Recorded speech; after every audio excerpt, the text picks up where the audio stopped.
నమస్తే అండి అందరికీ. నేను మీ Madhavi Krishna. Welcome to my channel Madhavi Krishna's Navarasa Kathamalika Telugu audio stories. వినండి, వింటూనే ఉండండి. విభిన్నమైన ఎపిసోడ్లన్నీ ప్రతిరోజు. తర్వాత ఎవరు? డిటెక్టివ్ సూర్య మొదటి కేస్, పార్ట్ 4. సార్ సార్, ఓయ్ సారు! ఆటో డ్రైవర్ గట్టిగా కుదిపి లేపడంతో ఉలిక్కిపడి లేచాడు సూర్య. ముక్కు మీద ఉండవలసిన కళ్ళజోడు ఎప్పుడో ఒళ్ళోకి, ఆ తర్వాత కిందికి జారిపోయింది. ఆటో డ్రైవర్ దాన్ని అందించాడు. సూర్య తనకి థ్యాంక్ యూ చెప్పి పర్స్ తీసి అతనికి డబ్బులిచ్చాడు. ఆటో డ్రైవర్ అతను ఇచ్చిన నోటు చూసి కళ్ళు పెద్దవి చేసి చూశాడు. చిల్లర లేదు సార్, మీదే బోణి అన్నాడు. నేను చేంజ్ అడిగానా? విసుగ్గా అన్నాడు, చాచిన తన చేతిని అలాగే ఉంచి సూర్య. తన కళ్ళని తానే నమ్మలేనట్టుగా చూస్తూ సూర్య అందించిన 2000 నోటును అటు తిప్పి ఇటు తిప్పి చూశాడు, దొంగ నోటేమోనన్న అనుమానంతో. నిజందే, కంగారు పడుకో అంటూ గేట్ తీసుకుని లోపలికి అడుగుపెట్టాడు సూర్య. ఆలోచనలతో వేడెక్కిన మెదడుకు అనుకోకుండా కొంత విశ్రాంతి లభించడంతో ఇప్పుడు హుషారుగా ఉన్నాడు సూర్య. అందుకు కారణమైన ఆటో డ్రైవర్కి ఎలా థ్యాంక్స్ చెప్పాలో తెలియలేదు అతనికి. అందుకే తన పర్సులో ఉన్న ఆ ఒక్క నోటును అతనికి ఇచ్చేశాడు. తన ఖర్చులేలాగా అని అతను ఆ క్షణం ఆలోచించలేదు. శారద తన శాలరీలో కొంత భాగం అడ్వాన్స్ అడిగిందని, ఆ డబ్బును ఏటీఎం నుంచి డ్రా చేశాడని ఆ క్షణం అతనికి గుర్తులేదు. సార్, నా పేరు భానుప్రకాష్. మీరు వచ్చేదాకా ఇక్కడే వెయిట్ చేస్తా. వెనక నుంచి అరుస్తూ చెప్తున్న ఆటో డ్రైవర్ని పట్టించుకోకుండా కాలింగ్ బెల్ మోగించాడు అతను.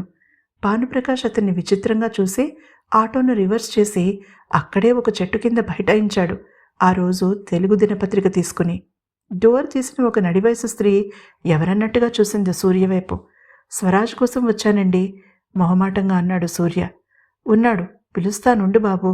అయినా ఒంట్లో బాగాలేదని సెలవు పెట్టిన ఒక్కరోజు కూడా వాడిని విశ్రాంతి తీసుకొనివ్వరా?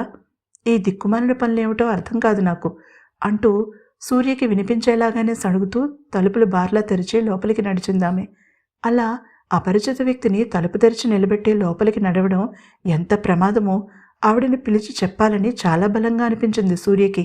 కానీ ఎలా సంభాషణ మొదలుపెట్టాలో ఆలోచించుకునే లోపుగా ఒక 25-30 ఏళ్ల మధ్య వయసు ఉన్న యువకుడు బయటకొచ్చాడు. అతని మొహం చూడగానే జ్వరంతో బాధపడుతున్నాడని తెలిసిపోయింది సూర్యకి. అతనిని ఇబ్బంది పెట్టడం సరైన పని కాకపోయినా తన ఒక్కడి వల్ల అయ్యే పని కాదిది. అందుకే ఇక ఆ విషయం ఆలోచించలేదు సూర్య. రండి, కృష్ణకాంత్ సార్ 10 నిమిషాల క్రితమే కాల్ చేశారు అంటూ సూర్యని లోపలికి ఆహ్వానించాడతను. అది ఒక డూప్లెక్స్ హౌస్ అని చూడగానే అర్థమైంది సూర్యకి. మా నాన్నగారు బ్రతికుండగానే కట్టించిన ఇల్లండి. మీరు నా గురించి తప్పుగా అనుకుంటున్నారేమోనని చెప్తున్నా నవ్వుతూ అన్నాడు స్వరాజ్. తన మనసును చదివినట్టుగా మాట్లాడిన స్వరాజ్ని చూసి ఇబ్బందిగా నవ్విన సూర్యకి చాలా సంతోషంగా అనిపించింది. మరొక పక్క నుంచి తనని సరైన వ్యక్తి దగ్గరికే పంపించిన కృష్ణకాంత్కు మనసులోనే ధన్యవాదాలు చెప్పుకున్నాడు. ఇద్దరూ హాల్కి కుడివైపున ఉన్న గదిలోకి అడుగుపెట్టారు. అది అతని ఆఫీస్ రూమ్ అని చూడగానే గ్రహించాడు సూర్య. ఇద్దరూ కుర్చీల్లో సెటిల్ అయ్యాక అతనే అన్నాడు, ఇప్పుడు చెప్పండి సూర్య, నేను ఈ గదిలో ఉండగా అమ్మ వచ్చే మనల్ని డిస్టర్బ్ చేయరు. ఈ గది పాపకూపమని ఆవిడ ఉద్దేశం నవ్వుతూ అన్నాడు స్వరాజ్. అతని మాటలకి చిన్నగా నవ్వాడు సూర్య.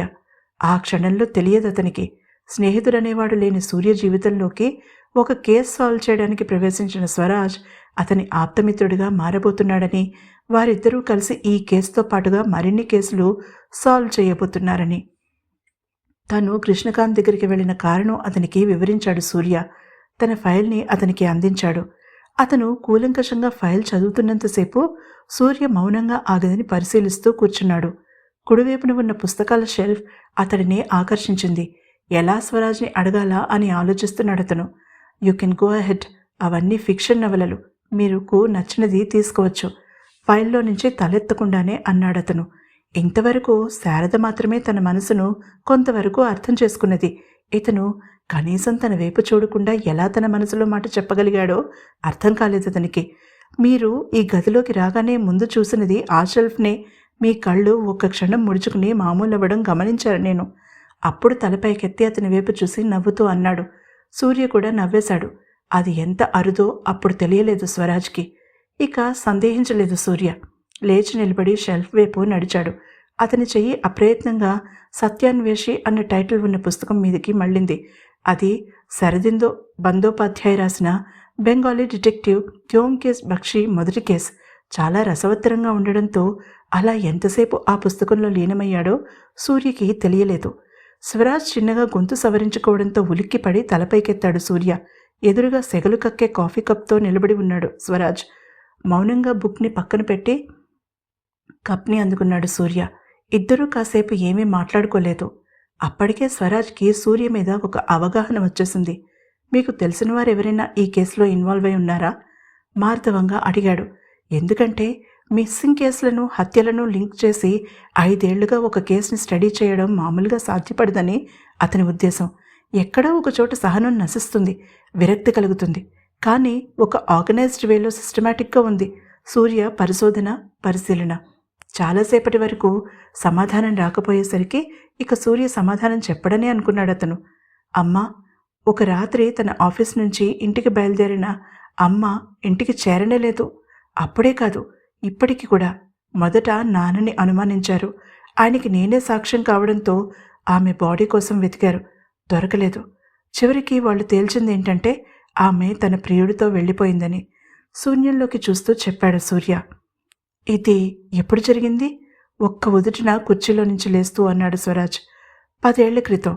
స్వరాజ్ను వింతగా చూస్తూ అన్నాడు సూర్య. డామిట్ అంటూ షెల్ఫ్ దగ్గరికి పరుగున వెళ్ళి లాకర్ని ఓపెన్ చేసి అందులో నుంచి ఒక రెడ్ ఫైల్ని తీసుకుని తిరిగి సూర్య దగ్గరికి వచ్చాడు. సరిగ్గా 15 ఏళ్ల క్రితం ఇలాంటి హత్యలే జరిగాయి. కానీ బాడీస్ వెంటనే దొరకలేదు. ఒక పాడుబడిన బిల్డింగ్ ఆవరణలో పాతిపెట్టబడి దొరికాయి. ఏవి ఎవరెవో గుర్తుపట్టలేనంతగా శిథిలమైపోయాయి. అతను చివరికి 7 ఏళ్ల క్రితం పట్టుబడ్డాడు, ఉరితీయబడ్డాడు కూడా. టూకీగా ఆ కేసుని వివరించాడు స్వరాజ్. ఆ ఫైల్ని ఓపెన్ చేసి చదివిన తర్వాత సూర్య కళ్ళు రక్తారుణమని దాల్చాయి. అంటే ఇన్నాళ్లుగా తను పడుతున్న క్షోభకి ముగింపు ఈ కేసా? సూర్య మనసు పరిపరి విధాలా పోయింది. తన తల్లి 10 ఏళ్ల క్రితమే చనిపోయింది. అదే తను ఊహించినదే. కానీ అంతిమ సంస్కార క్రియలు చేయడానికి కూడా వీలు లేకుండా చేసిన మనిషి కూడా చచ్చిపోయాడని అర్థమయ్యాక ఇక ఎలా స్పందించాలో తెలియని అయోమయంలో పడిపోయాడు సూర్య. ఐఎమ్ సారీ సూర్య, కానీ ఇప్పుడు మనం చాలా పెద్ద సమస్యలో ఉన్నామని నా ఉద్దేశం, చెప్పాడు స్వరాజ్. ఇప్పుడు సూర్యని డిప్రెషన్లో నుంచి లాగలేకపోతే ప్రస్తుతం చాలా తెలివిగా జరుగుతున్న హత్యాకాండను ఆపడం తమ వల్ల కాదన్న విషయం స్వరాజ్కి తెలుసు. అందుకే సూర్య బాధని కోపాన్ని సరైన దారిలో పెట్టాలని నిర్ణయించుకున్నాడు. అతని ఎదురుగా కూర్చుని కొద్దిగా ముందుకు వంగి మృదు గంభీరంగా మాట్లాడడం మొదలుపెట్టాడు. సూర్య, 7 ఏళ్ల క్రితం ఒంటరి ఆడవాళ్ళని కిరాతకంగా రేప్ చేసి హత్యలు చేసిన సీరియల్ కిల్లర్ని పట్టుకున్నారు. వాడిని ఉరితీసే వరకు నిద్రపోలేదు న్యాయ వ్యవస్థ. ఇప్పుడు వాడిని అనుకరిస్తూ మరొకడు బయలుదేరాడు. కానీ వీడు మరింత తెలివైనవాడు, చదువుకున్నవాడు, మనలో ఒకడిగా తిరుగుతున్నవాడు. వీడిని పట్టుకుని తీరాలి సూర్య. మనకి టైం లేదు. సాక్ష్యాలను సేకరిస్తూనే హంతకుడిని వెతకాలి. కమాన్, నీ ఫైండింగ్స్ షేర్ చేసుకో. తర్వాత నా అభిప్రాయాలు చెప్తాను. ఎంతకీ సూర్య మాట్లాడకపోవడంతో తిరిగి అతనే అన్నాడు. సూర్య, ఒక కాపీ క్యాట్ గాడు తనే అందరికన్నా తెలివైన వాడిననుకుని ఈ దారుణాన్ని మొదలుపెట్టాడు. మనం వాడిని ఆపాలి. మీ అమ్మగారి కోసమైనా సరే, వాడిగా అన్నాడు. సూర్య నెమ్మదిగా కుర్చీలో నుంచి లేచి నిలబడ్డాడు. ఒక నిర్ణయానికి వచ్చిన వాడిలా ఇప్పుడు అతని మొహం తేటగా ఉంది. నెమ్మదిగా అటూ ఇటూ తిరగడం ప్రారంభించాడు. సుమ మిస్ అయిన 4 రోజులకు లెక్క ప్రకారం ఒక అన్ఐడెంటిఫైడ్ బాడీ దొరకాలి. నేను అన్ని న్యూస్ పేపర్స్ ఫాలో అవుతూ వస్తున్నాను. ఇంతవరకు అటువంటి న్యూస్ ఏది రాలేదు. అంటే వాడు ఇంకొక హత్య ఇంకా చేయలేదనుకోవాలి. అంటే వాడు తన ప్యాటర్న్ తప్పాడు. లేదా ఆ వార్త పబ్లిక్ అయి ఉండకపోవచ్చు. అది మనం కనుక్కోవాలి. అంతేకాదు, ఇంకా ఏమైనా మిస్సింగ్ కేసులు నమోదయ్యాయేమో చూడాలి. ఇప్పుడు ఒక కొత్త విషయం మనకి తెలిసింది కనుక లైబ్రరీలు కూడా సెర్చ్ చేయాలి. తిరగడం ఆపి ముక్కు మీద కళ్ళజోడును పైకి తోసుకుంటూ అన్నాడు స్వరాజ్తో. చిన్నగా నవ్వుతూ తల ఊపాడు స్వరాజ్. ఈ కేసు 7 ఏళ్ల క్రితం మీడియాలో ఒక సంచలనమైంది. కానీ ప్రభుత్వం మీడియా మీద ఆంక్షలు విధించడంతో వివరాలు పూర్తిగా బయటికి రాలేదు.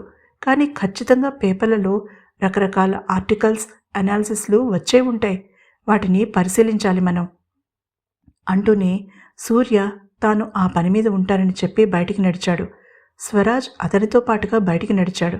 నేను ఈ లోపుగా మిస్సింగ్ కేసులు ఏమైనా నమోదయ్యాయేమో చూస్తాను చెప్పాడు. అలా ఇద్దరూ తలకు పని పంచుకుని ఎప్పుడు ఎక్కడ కలుసుకోవాలో చెప్పుకుని విడిపోయారు. అక్కడే చెట్టు నీడను కూర్చుని ఉన్న భానుప్రకాష్ సూర్యని చూడగానే లేచి నిలబడ్డాడు నవ్వుతూ. సూర్య తల వంచుకుని గేట్ తెరుచుకుని బయటికి నడిచాడు. భానుప్రకాష్ తనని చూసి పలకరింపుగా నవ్వడం గమనించనే లేదతను. ఎక్కడికెళ్ళాలి సార్ అన్న అతని పలకరింపుతో ఉలిక్కిపడి తలెత్తి అతని వంక చూశాడు సూర్య. అతని కళ్ళు ఒక్క నిమిషం ఆటో డ్రైవర్ని గుర్తించినట్టుగా అయోమయంగా చూశాయి. నేను సార్ భానుని, ఆటో ఎక్కండి, మిమ్మల్ని దించేస్తాను చెప్పాడు హుషారుగా. అప్పుడు గుర్తుపట్టాడతన్ని సూర్య. నువ్వింకా ఇక్కడే ఉన్నావా అడిగాడు ఆశ్చర్యపోతూ. మీరు దారి మర్చిపోతారేమోనని ఆగాను సార్. ఆటో కావాలంటే ఇక్కడి నుంచి మెయిన్ రోడ్ మీదకి నడవాలి, దూరం అంటూనే ముందు సీట్లో కూర్చుని ఆటో స్టార్ట్ చేశాడు భాను. సూర్య ఎక్కి కూర్చున్నాక పెద్దగా శబ్దం చేసుకుంటూ ముందుకు కదిలింది ఆటో. వర్షాకాలం కావడంతో మధ్యాహ్నమైనా కానీ నల్లని మబ్బులు కమ్మిన ఆకాశం ఇప్పుడో అప్పుడో కురిసేలా ఉంది.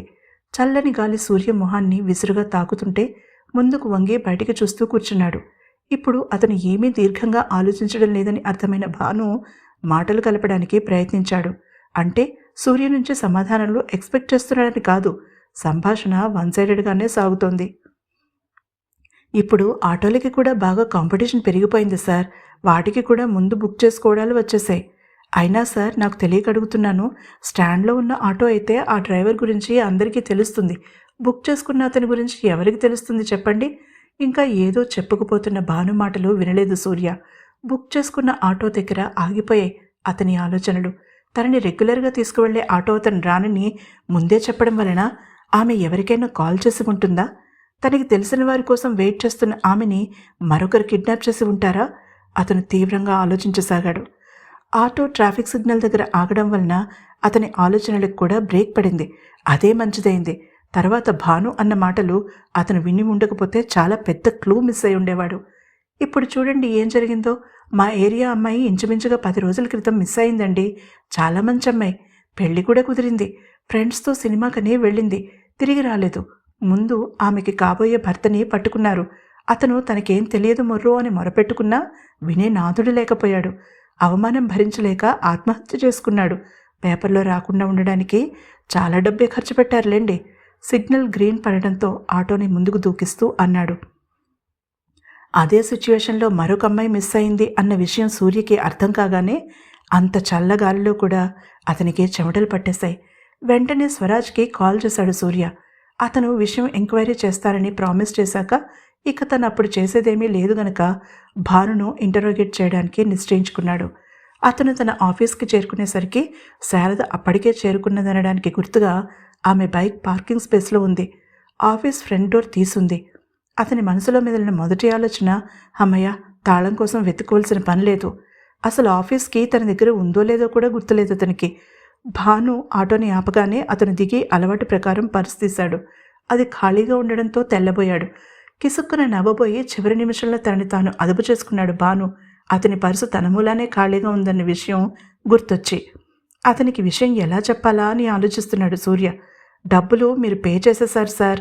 భాను తిరిగి ఆటోలో కూర్చోబోతూ అన్నాడు సూర్యతో. తేలికగా ఊపిరి పీల్చుకున్నాడు సూర్య. సార్, నా నెంబర్ తీసుకోండి. ఎప్పుడు కావాలని ఉంటే అప్పుడు వస్తాను.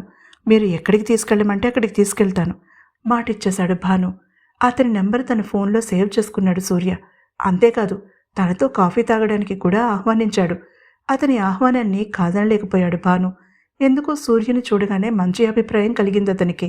మిగిలిన పాసెంజర్ల కన్నా భిన్నంగా అనిపించాడు అతను. అతను తనతో మర్యాదపూర్వకంగా మాట్లాడడం, అన్నా అంటూ మాట్లాడడంతో. చుట్టూ గాఢాంధకారం. అక్కడ ఎటు చూసినా పిచ్చిగా పెరిగిన మొక్కలు, పొదలు. రాత్రి తిరిగే జీవాలు కూడా అక్కడ అడుగు పెట్టడానికి 10 సార్లు ఆలోచించేలా ఉంది ఆ ప్రాంతం.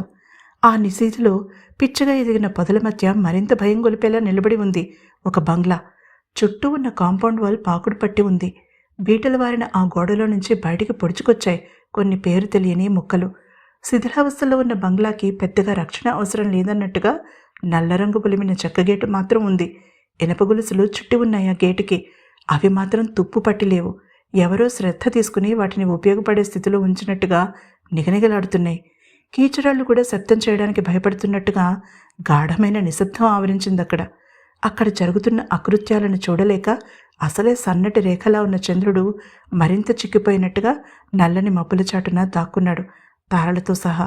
దానితో ఆకాశం నల్లని దుప్పటి కప్పుకున్నట్టుగా ఉంది. అలాంటి ఆ చీకటిని తన హెడ్లైట్ల వెలుతురుతో చీల్చుకుంటూ వస్తోంది ఒక నల్లని కారు. స్మూత్గా వచ్చి ఆ బంగ్లా గేటు ముందు ఆగింది. ఇంజన్ ఆఫ్ చేయగానే తిరిగి ఎప్పటిలా అంధకారంలో మునిగిపోయాయి ఆ పరిసరాలు. ఆ కారులో నుంచి దిగిన అతను చీకట్లో నీడలా కలిసిపోయాడు. కారణం అతను నల్లని దుస్తులు ధరించడమే. అంతేకాదు, తనను పొరపాటును ఎవరైనా చూసినా గుర్తుపట్టకుండా ఉండడం కోసం తలమీదుగా హుడీని కళ్ళ వరకు లాక్కున్నాడు. ఒకసారి తన చుట్టూ ఉన్న పరిసరాలను జాగ్రత్తగా గమనించి అక్కడ తాను తప్ప ఎవరూ లేరని నిర్ధారణ చేసుకున్నాక సంతృప్తిగా తల పంకించి నెమ్మదిగా గేట్ దగ్గరికి నడిచి కొద్దిగా వంగి ఇనుప గొలుసులను నేర్పుగా విడదీశాడు. గేట్ను బార్లా తెరిచి కారులో కూర్చుని స్టార్ట్ చేసి లోపలికి పోనిచ్చాడు. కారు డిక్కీ ఓపెన్ చేసి ఒక మూటని విసురుగా బయటికి లాగాడు. టప్మనే శబ్దంతో కింద పడిందది. చిన్నగా నిట్టూర్చి రిమోట్తో కాకుండా మాన్యువల్గా కారు లాక్ చేసి చేతిలో ఉన్న నాక్సాక్ను భుజాలకు తగిలించుకుని ఆ మూటను విసురుగా పైకెత్తి భుజాన వేసుకుని లోపలికి నడిచాడు. ఆ రోజు అతను చాలా హుషారుగా ఉన్నాడు. ఆ రాత్రి తను చేయబోయేది తలుచుకుంటేనే ఎక్సైటింగ్గా ఉంది అతనికి. మొదటిసారిగా తను చేయబోతూ ఉన్న పనిని వీడియో తీయబోతున్నాడు. తను ఇక్కడికి వెంటనే రాలేని పక్షంలో ఈ వీడియోనే తన మనసుకు శాంతిని చేకూర్చేది. ఆలోచిస్తూనే బంగ్లా మెయిన్ డోర్ లాక్ తీసి లోపలికి అడుగు పెడుతూనే తలుపు మూసేశాడు. ఒక్క నిమిషం అతని కళ్ళు చీకటికి అలవాటు పడిన తర్వాత కుడివైపున ఉన్న స్పైరల్ స్టేర్ కేస్ ఎక్కి మొదటి అంతస్తులోకి నడిచాడు. కుడివైపున ఉన్న గదుల వంక ఒకసారి చూసి ఎడమవైపు గదిలోకి నడిచి భుజం మీది మూటను విసురుగా కింద పడేశాడు. నుదుటిన పట్టిన చెమట బిందువులను షర్ట్ స్లీవ్తో తుడుచుకుంటూ చకచక ఆ మూటను విప్పి అందులో స్పృహ తప్పి ఉన్న అమ్మాయిని బయటకు లాగి వేగంగా వివస్త్రణ చేసి ఇనుప గొలుసులతో ఆమెను బంధించి నోటికి బలమైన సెల్లో టేప్ను అంటించి తన పనితనానికి తానే మురిసిపోయాడు. ఆమెకి స్పృహ వచ్చేలోగా తన పని పూర్తయిపోతుంది. ఆ గదిలో ఆ చీకటిలో ఒంటరిగా ఆమె కనులు తెరిచిన తర్వాత గురయ్యే ప్యానిక్ని తలుచుకుంటేనే అతని శరీరం వేడెక్కిపోయింది. అప్రయత్నంగానే అతని చేతులు ప్యాంట్ జిప్పు భాగాన్ని తడుముతూనే గట్టిగా అదుముకున్నాయి. అతని గొంతులో నుంచి సన్నని మూలుగు వెలువడింది. అంతలోనే కింద పడిన బ్యాగ్ను భుజాలకు తగిలించుకున్నాడతను. తనకి ఉన్న సమయం తక్కువ, చేయవలసిన పని ఎక్కువ. నీ సంగతి ఈరోజు కాదు డియర్, త్వరలోనే అని పైకే అన్నాడు. ఆమెకి వినిపించకపోయినా ఆ గదిలో నుంచి బయటకు వస్తూనే తలుపు మూసి బయట గడియ వేసి తాళం వేసేశాడు. కుడివైపు ఉన్న మొదటి గది వైపు నడిచి భుజానికి తగిలించుకున్న బ్యాగ్లో నుంచి 2 బ్రెడ్ ప్యాకెట్లు తీసుకుని ఆ గది తలుపు తీసి ఓరగా తెరిచి గది మధ్యలో పడేటట్టుగా ఒక బ్రెడ్ ప్యాకెట్ని విసిరాడు. వెంటనే తలుపు మూసేశాడు. ఆ పక్కనే ఉన్న మరొక గదిలోకి అడుగుపెట్టి తన వెనకే తలుపు మూసి చేతిలో ఉన్న బ్రెడ్ ప్యాకెట్ను విప్పి అందులో నుంచి 4 బ్రెడ్ ముక్కలను తీసి అక్కడే ఉన్న ప్లాస్టిక్ ప్లేట్లో పెట్టి డిస్పోజబుల్ గ్లాసులో మంచినీళ్లు పట్టి తెచ్చి అక్కడే ఒక మూలగా ఉన్న ఆకారం దగ్గరికి తీసుకెళ్లాడు. నగ్నంగా ఉన్న ఆ ఆకారం ఇనప గొలుసులో బంధింపబడి ఉంది. నోటికి సెలోటేప్ అతికించబడి ఉంది. ఆమెకి ఎదిరించే శక్తి కానీ అరిచే శక్తి కానీ లేవని నిర్ధారించుకున్నాక విసురుగా ప్లాస్టర్ని ఊడదీశాడు. అప్పుడు ఏం జరిగిందో తెలుసుకోవాలంటే తప్పకుండా తర్వాతి ఎపిసోడ్ని వినండి. ఈ ఎపిసోడ్ కనుక మీకు నచ్చినట్లయితే తప్పకుండా సబ్స్క్రైబ్ చేసుకోండి నా ఛానల్ని, అలాగే లైక్ కొట్టండి.